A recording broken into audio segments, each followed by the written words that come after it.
We will hear argument first this morning in Case 24-109, Louisiana versus Callais, and the consolidated case. Ms. Nelson. Thank you, Mr. Chief Justice, and may it please the Court. A mere 2 years ago, in Allen versus Milligan, a case nearly identical to Robinson, this Court noted that under certain circumstances, it has authorized race-based districting to remedy state districting maps that violate Section 2. Louisiana affirmed findings that, six appellate judges affirmed findings that Louisiana, in the face of extreme racially polarized voting, packed and cracked black voters, and it rejected 7 non-dilutive maps in favor of one that would give its 58% declining white electorate entrenched control over 83% of the congressional districts. Louisiana's creation of a district to remedy that discrimination and to ensure that black Louisianans have an equal opportunity to participate in the process is constitutional. Precedent from Brooks to Milligan, from Ex parte Virginia to SFFA confirm that. And 3 facts guard against indefinite use of race. First, not all Section 2 remedies center race. Second, when racialized politics and residential segregation wane, so will the ability to satisfy jingles. Third, almost every redistricting map is replaced decennially. My opponent's late-breaking and recordless facial and as-applied challenges seek a staggering reversal of precedent that would throw maps across the country into chaos. If SB 8 is unsatisfactory, the proper recourse is to remand and adopt one of the many alternative maps that address the Section 2 violation and satisfy the Constitution. As this Court noted in Milligan, Congress is undoubtedly aware of Section 2 precedent and can change it if it likes. But unless and until it does, statutory stare decisis counsels staying the course. I welcome your questions. Counsel, what was the finding or the holding in Robinson, and what role does it play in the SB 8 map creation? The finding in Robinson was that there was a likelihood of succeeding in a Section 2 claim proving that the state of Louisiana violated Section 2 by packing and cracking black voters. So there was a Section 2 liability finding under a preliminary injunction, and there was an ordering of a new map to be drawn. What is the status of that case now? Robinson is concluded, and there's now, as we know, the challenge in Callais that suggests that their map that was created out of Robinson, SB 8, is a racial gerrymander, and that's why we're here today. So SB 8 was the remedy for the Robinson case. I thought that was a preliminary injunction. Yes, there was a preliminary injunction indicating that we were likely to succeed if we continued to pursue a claim. This is after a 5-day hearing with 21 witnesses and a robust record. So the court found, based on that evidence, that we were likely to succeed on liability and ultimately instructed the state of Louisiana to draw a correct and constitutional map. But there was never a full merits determination. That's correct. SB 8 was entirely separate, though, from that litigation. SB 8 came after the litigation. It was in response to the court's order to create an opportunity district and a second map that would cure the Section 2 violation. But did the court order this particular map? No, the court gave the state of Louisiana an opportunity, as this court has suggested it do. It gave it broad discretion, gave it wide latitude to create a map that it felt was satisfactory, and ultimately that is the map that was in effect and elected a congressional delegation in 2022. Counsel, you began with Allen against Milligan. That case, of course, took the existing precedent as a given and considered Alabama's application of its approach to the evidence and all that under that precedent. Is that your understanding as well? That's correct. In fact, the case was stayed because this court held that case in abeyance until it decided Milligan, because it understood Milligan to be important to understanding the case in Robinson. But it was a case in which we were considering Alabama's particular challenge based on its what turned out to be an improper evidentiary showing. I'm sorry. In other words, we were looking at Alabama's suggestion that how to apply its body of evidence or which evidentiary considerations we should take into account under the existing precedent. That's correct. Thank you. But I would ask you to just expound a little bit on why you think then that Allen versus Milligan is relevant, or the fact that we held or what we held in that case is relevant to what we're doing here today. Allen versus Milligan is a nearly identical case. There was a similar challenge where we won on a preliminary injunction that there was a Section 2 violation because the state of Alabama in that case cracked and packed the black community, cracked the black belt, and ultimately this court found that that was a clear violation of Section 2. Similarly, what we have in Louisiana is a circumstance where Louisiana was constructing a map and had a single district that could elect a preferred black candidate and had an opportunity to draw a second district based on the size and geography of its black population, and chose not to do so in the face of 7 illustrative maps that made clear that they were not dilutive. And what we in part were considering in the context of Milligan was whether or not to change the Section 2 criteria, the Jingles criteria. Is that your understanding? That's right. The state of Alabama and we chose not to. The court was very clear about that. And so the parties, I took your initial starting with Milligan to be a suggestion that we not revisit the determination that we made just 2 years ago that the Jingles test not be revised. That is absolutely correct. And in fact, appellees on page 11 of their supplemental brief state that they understand that this court answered that question clearly, that results is a constitutional test, that race can be used to remedy violations, and it therefore isn't making that particular argument. In fact, even the SG acknowledged that race can be used in a remedial form when necessary. So those questions have been asked and answered by this court in Allen versus Milligan, and some parties here recognize that those are closed questions. Can I ask you a question about what Milligan means? In Milligan, the court said that the first Jingles precondition is that, quote, the minority group must be sufficiently large to constitute a majority in a reasonably configured district. And then it went on to say that a district will be considered reasonably configured if it comports with traditional districting criteria. Would you agree that incumbent protection is one of those? Incumbent protection has been considered a traditional districting criteria. However, we know that protecting an incumbent, like core retention, can continue to perpetuate discrimination. And it does not trump the anti-discrimination principle. All right. If incumbent protection is a permissible districting criteria, then under Rucho, isn't seeking partisan advantage also an objective that a legislature may legitimately seek? Not if it comes at the cost of the equal protection principle and the 15th Amendment's prohibition on race discrimination in voting. It is not.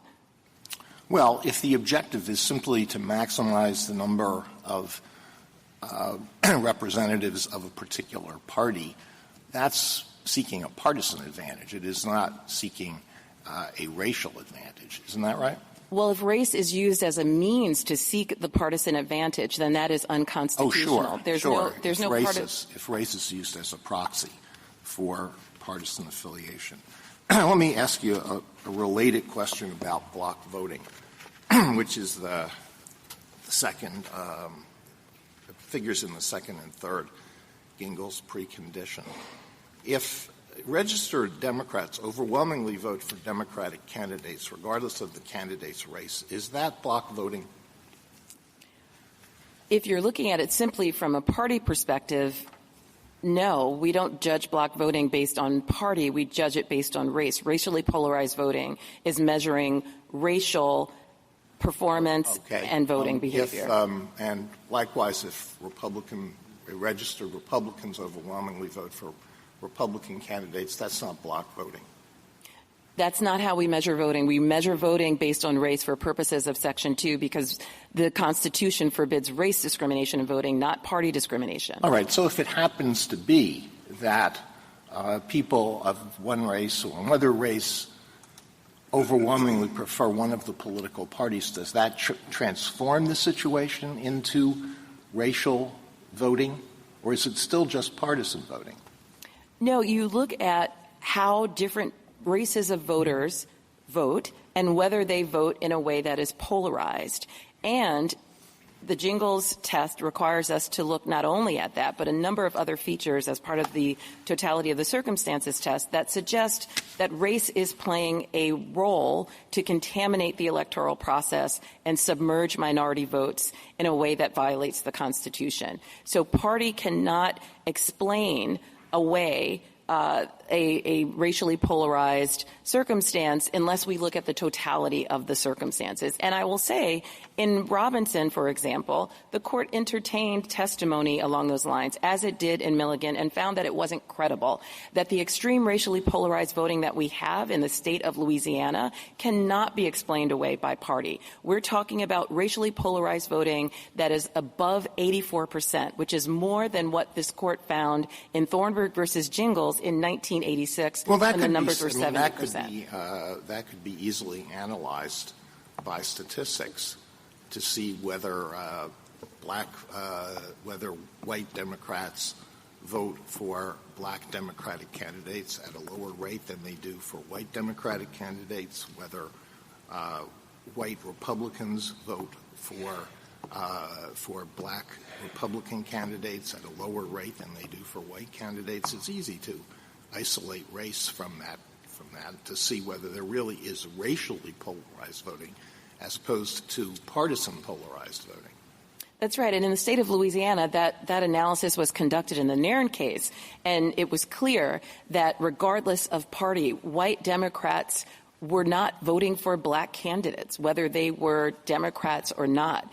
And we know that there is such a significant chasm between how black and white voters vote in Louisiana that there's no question that even if there is some correlation between race and party, that race is the driving factor. Can you comment on the Solicitor General's suggestion at page 25 of its brief that the court should hold that plaintiff's illustrative district cannot disregard the state's political objectives, and goes on to say Section 2 plaintiffs cannot claim a lack of equal openness where politics rather than race is the likely reason for the state's refusal to create a majority-minority district? Yes, that suggestion would swallow Section 2 whole. As I said, party cannot trump the responsibility of states to ensure that all voters have an equally open electoral process.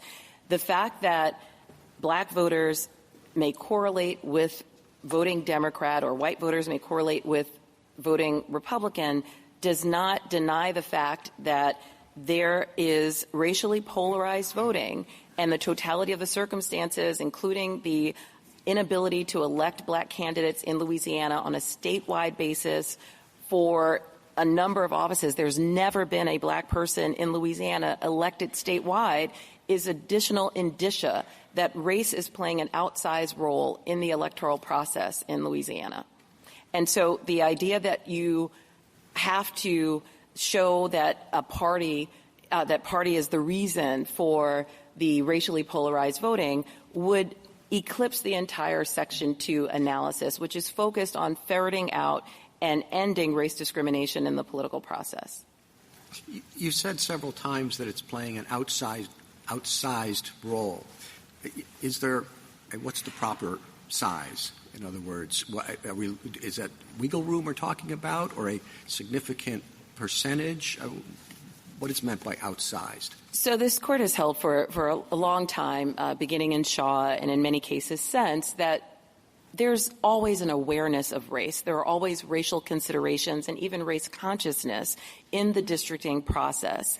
What becomes potentially unlawful is when race is the motivating factor. That's what Miller versus Johnson taught us. That's what Milligan reaffirmed, that the line between the appropriate use of race and the use of race that will get us into the strict scrutiny territory is the dividing line between motivation and general awareness.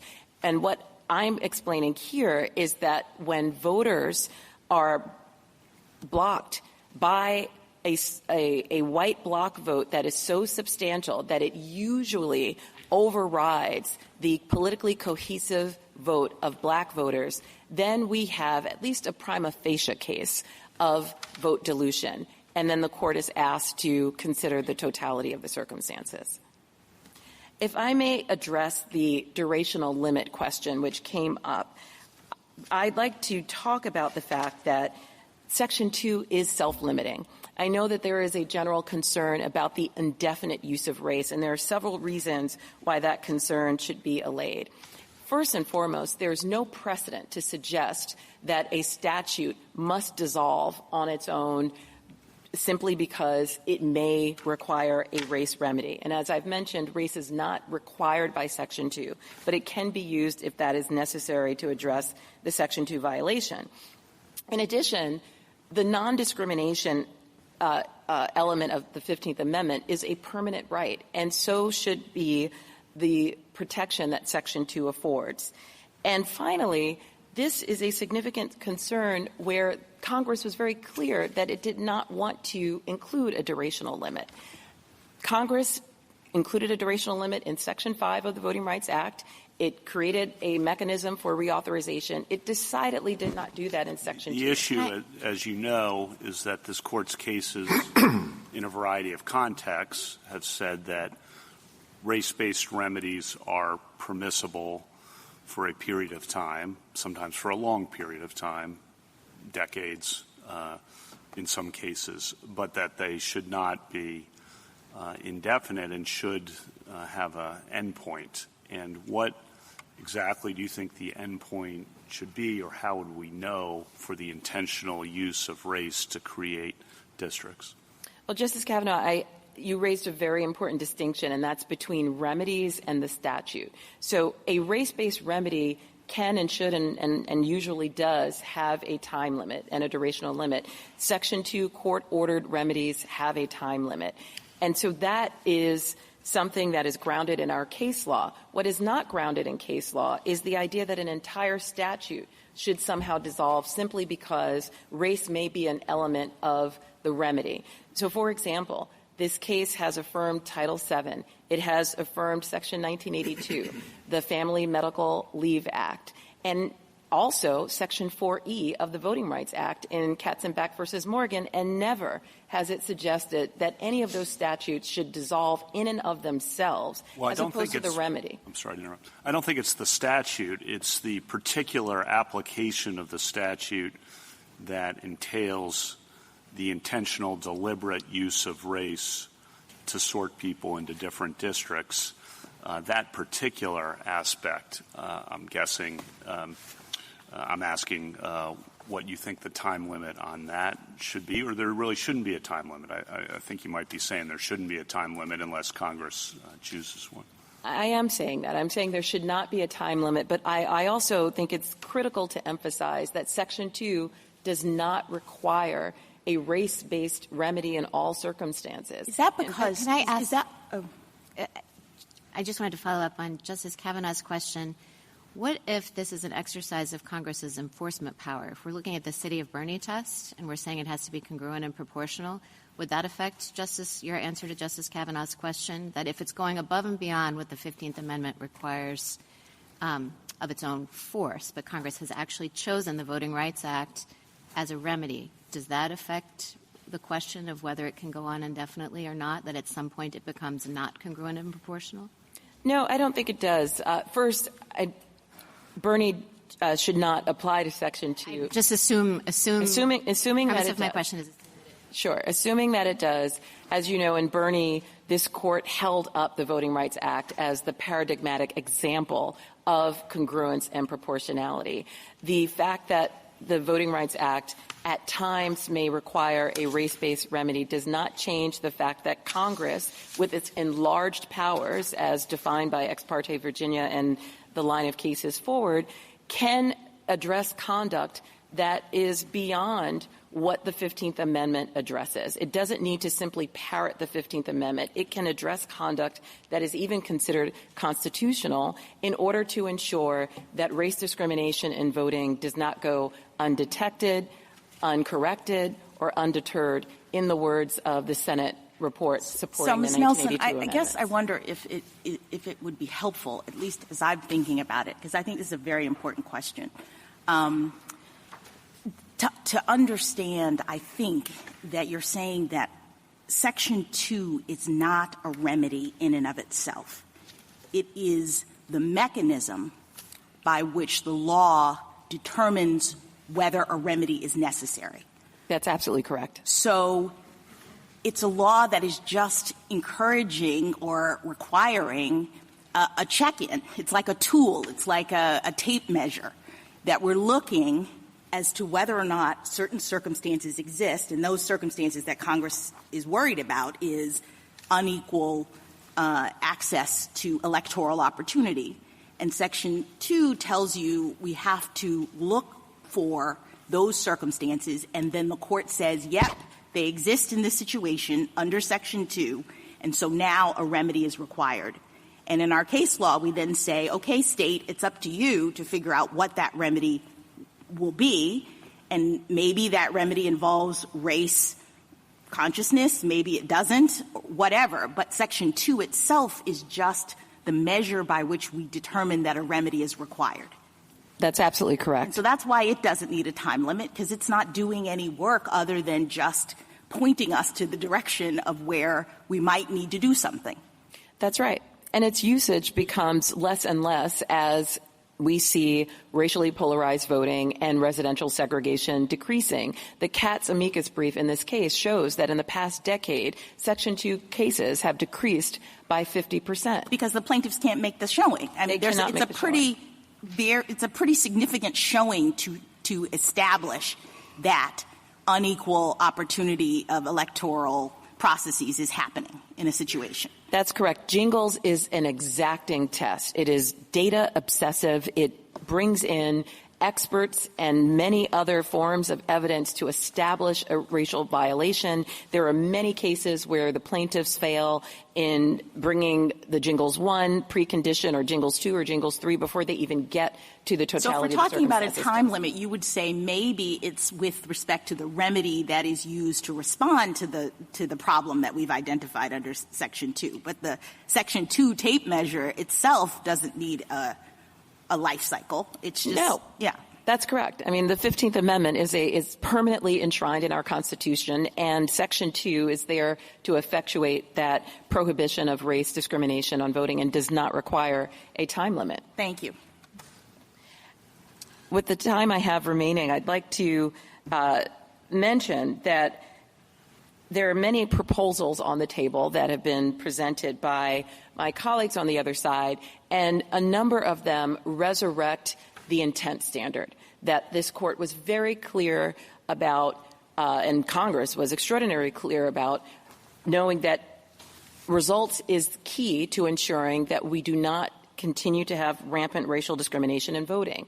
And the absence of it, or the declining ability to show a Section 2 case, is because of the success of Section 2 over the past 4 decades. And we would be reckless if we determine that Section 2 somehow is no longer needed simply because it has been so successful in rooting out racial discrimination in voting. There's also, as I mentioned at the outset, a very easy and elegant solution to this case.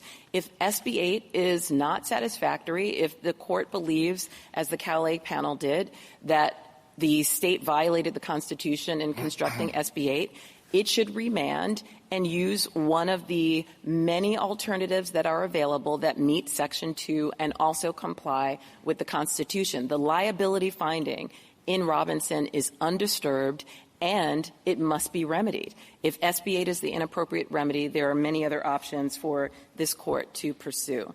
Thank you, counsel. Justice Thomas, anything further? Justice Alito? Yeah, let me pick up with where you left off, which related to the illustrative map in the Robinson case. And let me go back once again to what we said, what the court said in Milligan. The minority group, this is the first Gingell's precondition, the minority group must be sufficiently large and geographically compact to constitute a majority in a reasonably configured district. Did the Robinson court apply that, or did the Robinson court simply say that the district in question in the illustrative map, the second majority minority district in the illustrative map, was compact? There's a big difference between the compactness of the minority group and the compactness of a district. All of the 7 illustrative maps that we presented to the Robinson court were geographically compact. They met every traditional redistricting criteria. They even beat the state's maps on the very criteria that the state set forth that it was pursuing in the redistricting process. Well, that wasn't my question. My question was, did the Robinson court find that the minority group was compact as opposed to the district being compact? Yes, it's a very serious. Yes, it did. I believe it didn't, and nor did the Fifth Circuit on appeal in that.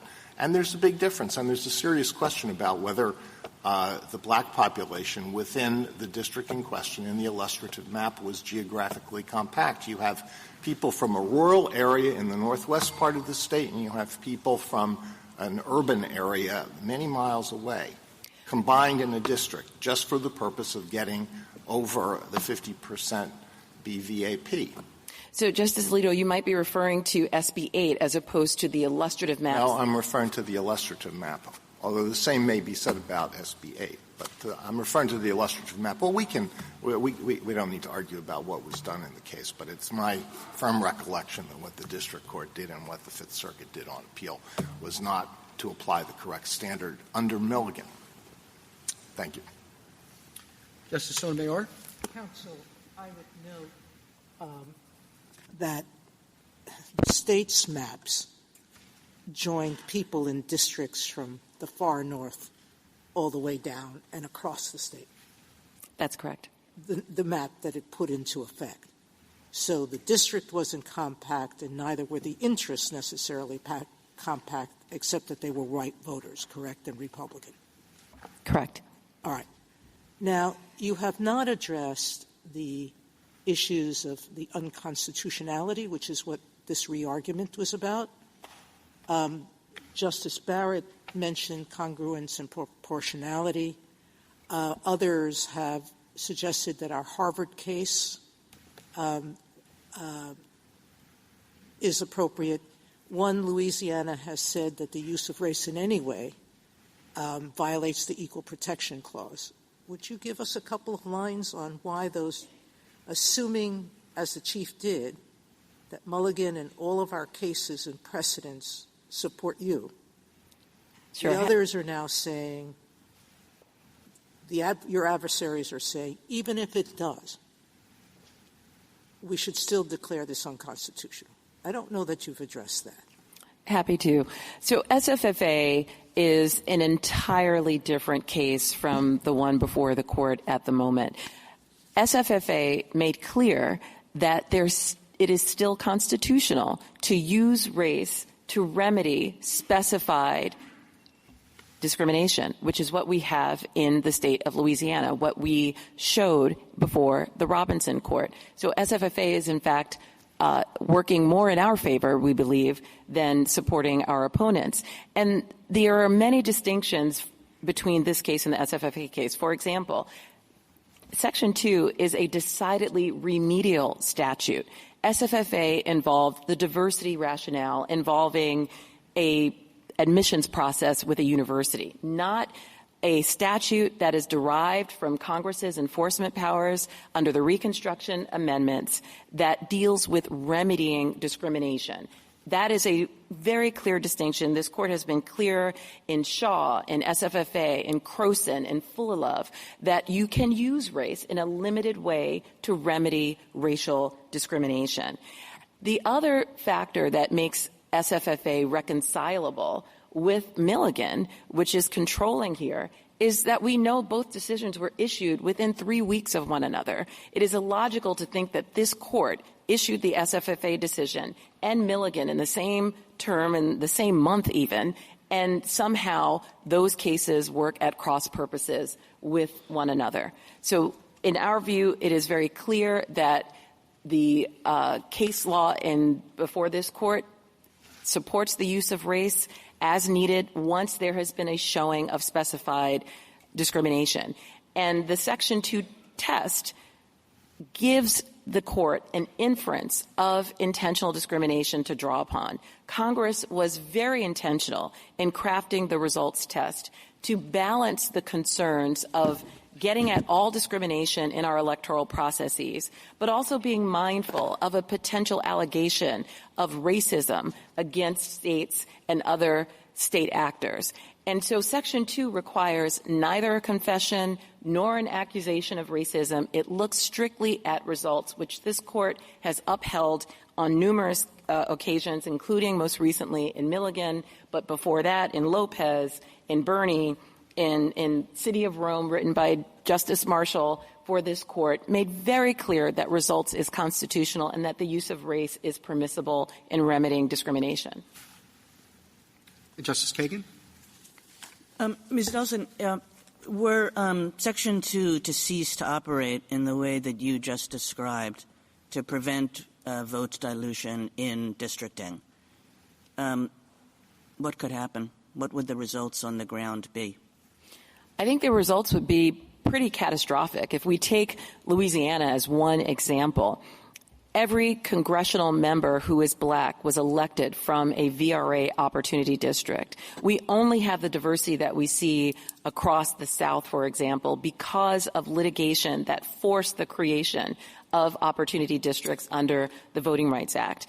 Every justice in Louisiana has been elected through a VRA opportunity district, and nearly all legislative representatives have been elected on those same districts. So Louisiana alone is an example of how important it is to have Section 2 continue to be enforced to create these opportunities.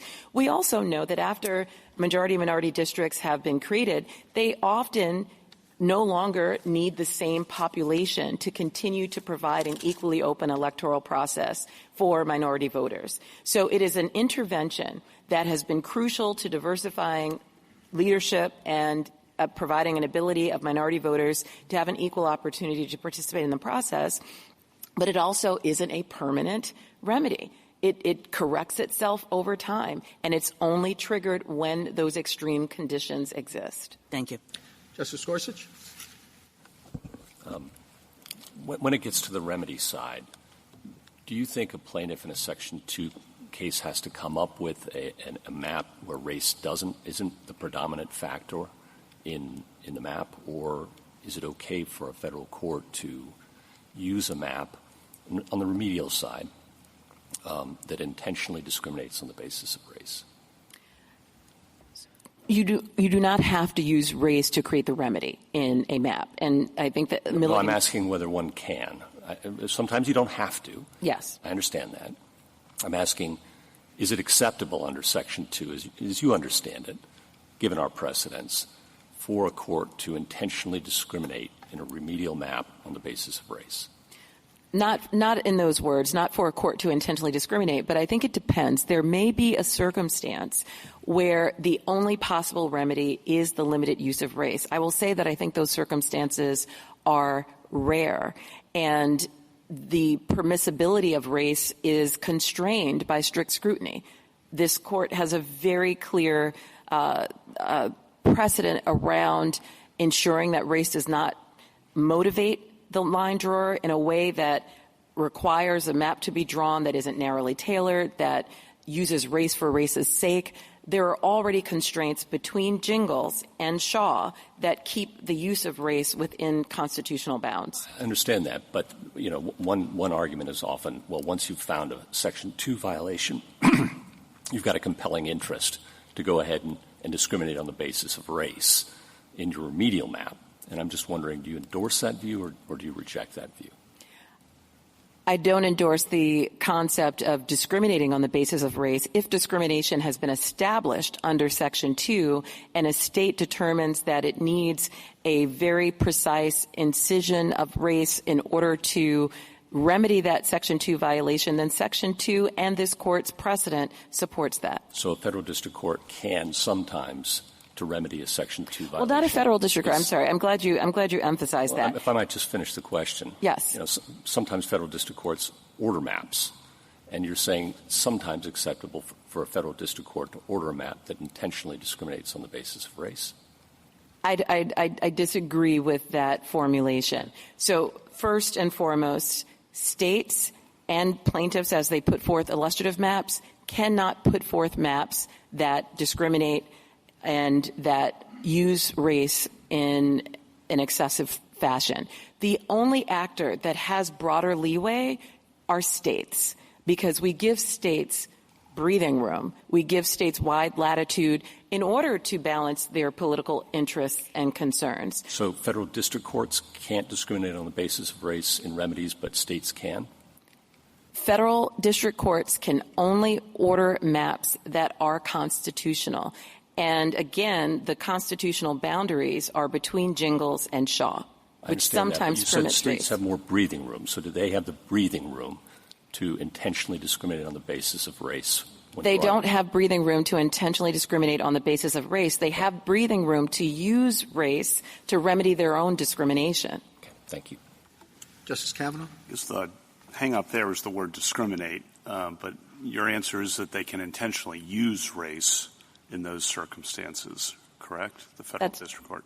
If needed. And there are often a wide range of possibilities and alternatives that don't require that. And then I think you said so long as it's not excessive, and you mentioned strict scrutiny as well, correct? Correct. But part of strict scrutiny, again, is the temporal limit. That's been part of strict scrutiny for a long time. And I think your answers earlier to that, to me, and when you were talking with Justice Jackson, were, well, Congress, defer to Congress. But when we're applying the Equal Protection Clause, or as Justice Barrett said, the 15th Amendment, congruent in proportionality, or 14th Amendment,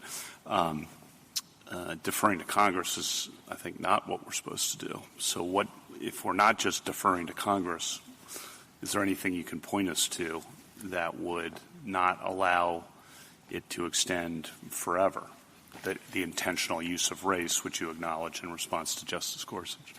Sure. Well, we maintain that there does not need to be a durational limit, but there is some guidance that this court could consider. So, for example, in Grutter, the court, Justice O'Connor, suggested that affirmative action did not need to endure beyond another 25 years. She forecast that another generation might need affirmative action, and ultimately this court thought otherwise in SFFA.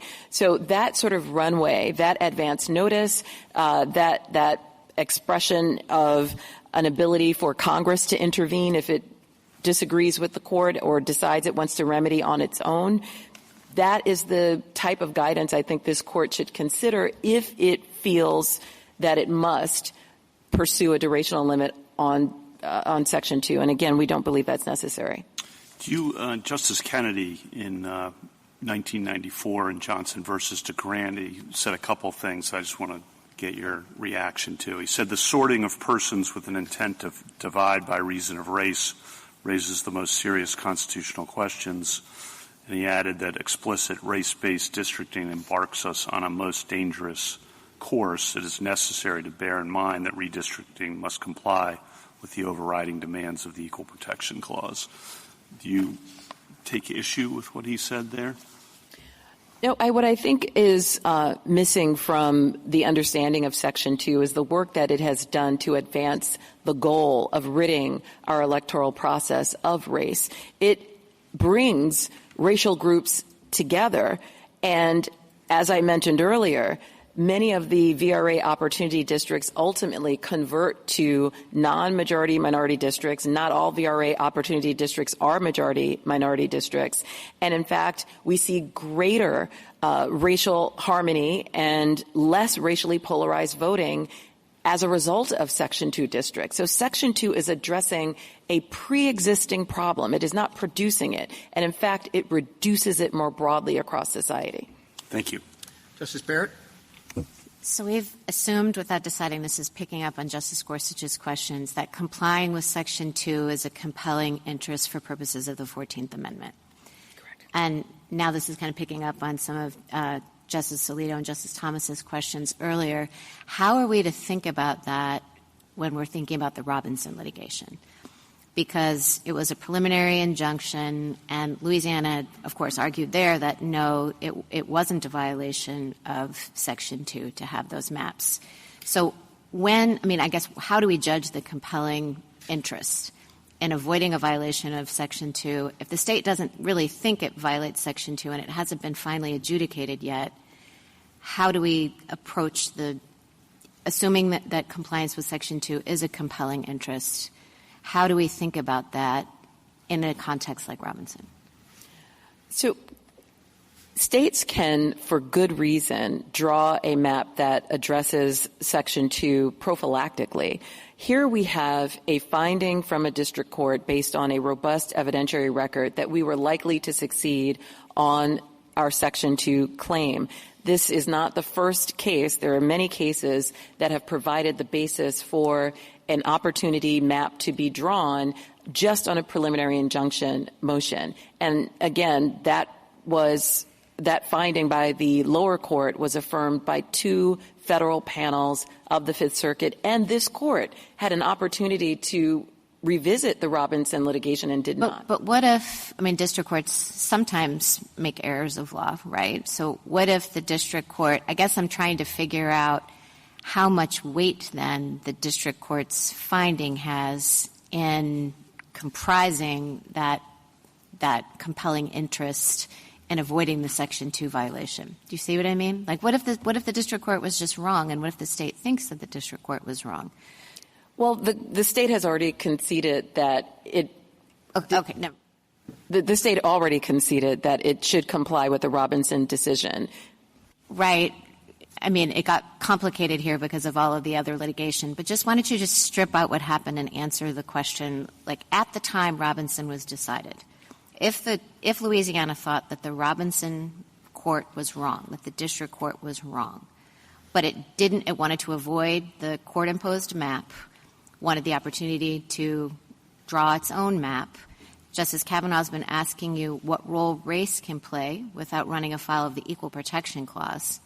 And the state would have to say at that point, well, we're weighting race heavily because we have a compelling interest in avoiding a Section 2 violation. And the state's position might be, we don't actually really think that we violated Section 2, but we have a litigation risk. We know that if we don't draw this other map, the court may impose one. On that understanding, on those facts, not concessions and whatever is made, is that then a legitimate, compelling state interest when there is the possibility and the state, in fact, thinks that the district court was wrong? It is still a compelling governmental interest. The state can do what it did here, which is to appeal to the Fifth Circuit, and the Fifth Circuit considered the same evidence and unanimously found that the Robinson court was correct. Yet another Fifth Circuit panel also affirmed that decision. Justice Jackson? So in essence, are you saying in response to Justice Barrett that it's a compelling interest nonetheless because the state has an obligation under our Constitution and under Section 2 to provide an equally open electoral process? That's correct. I guess what I'm trying to really wrap my mind around is the different stages of this case and, like, the different questions at issue, because it's complicated. But I think the beginning of the whole thing is the requirement of equal protection in the Constitution and Congress's determination under Section 2 to make sure that that is being provided to minority groups in the electoral process by having a statute that requires states to provide equally open electoral processes. I mean, that's what we said in Milligan. We were very clear that individuals lack an equal opportunity to participate when a state's electoral structure operates in a manner that minimizes or cancels out their voting strength. I mean, everybody, I don't think there's a disagreement that we have this initial goal, which is providing equal opportunity. And so then the Robinson Court is asked under Section 2, is this a situation in which that's not happening? And they go to trial, and they bring in a lot of evidence, and they do the thing, and the Robinson Court says, yes, this is that situation. Fine. I guess I don't understand why the Robinson Court's decision is before us right now, because what I understood is that as a result of the Robinson Court's decision, Louisiana then enacts a map that it believes will remedy the violation that the Robinson Court has identified, and we're here on a challenge about that map. That I think we call as a Shaw problem. We're here deciding whether they can use race as a remedy, as people say they did in the construction of this map. So I guess I'm not even clear why the Robinson Court's initial identification of the problem is being questioned as a compelling interest, because there's an interest in not having an unequal electoral system, right? That's correct. The Robinson decision is absolutely not before this court. There's no record in the Callais case to support that. Thank you. Thank you, counsel.